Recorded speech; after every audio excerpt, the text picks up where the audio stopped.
నియోజకవర్గం రాజకీయాల్లో కీలక పరిణామం చోటు చేసుకుంది. కాంగ్రెస్ పార్టీ రేపల్లి నియోజకవర్గ ఇన్ఛార్జిగా ఉన్న మోపిదేవి శ్రీనివాసరావు వైఎస్ఆర్ కాంగ్రెస్ పార్టీలో చేరేందుకు భారీ ర్యాలీతో తాడేపల్లిలోని పార్టీ కార్యాలయానికి బయలుదేరారు. ఈ కార్యక్రమంలో పార్టీ కార్యకర్తలు, అభిమానులు, నాయకులు భారీ సంఖ్యలో పాల్గొన్నారు. ఈ సందర్భంగా మాజీ వైఎస్ఆర్ పార్టీ ఇన్ఛార్జి ఊరు గణేష్ మాట్లాడుతూ పార్టీలో ఎవరు ఉన్నారో లేరని చూడకుండా వైఎస్ జగన్మోహన్ రెడ్డిని చూసి ముందుకు సాగాలని కార్యకర్తలకు పిలుపునిచ్చారు. రాబోయే ఎన్నికల్లో జగన్ ను మళ్లీ ముఖ్యమంత్రిగా చేయడమే ప్రతి కార్యకర్త లక్ష్యమని, ఆ దిశగా అందరూ కృషి చేయాలని పిలుపునిచ్చారు. అలాగే మోపిదేవి శ్రీనివాసరావును భవిష్యత్తులో మంత్రిగా చూడాలనేది కార్యకర్తల ఆకాంక్ష అని పేర్కొన్నారు.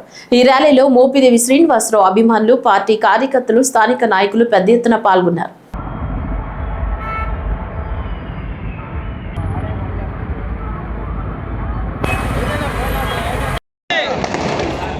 జగన్ గారిని ముఖ్యమంత్రి చేసుకోవాలంటే సీన్ గారి వంటి నాయకులు కావాలి.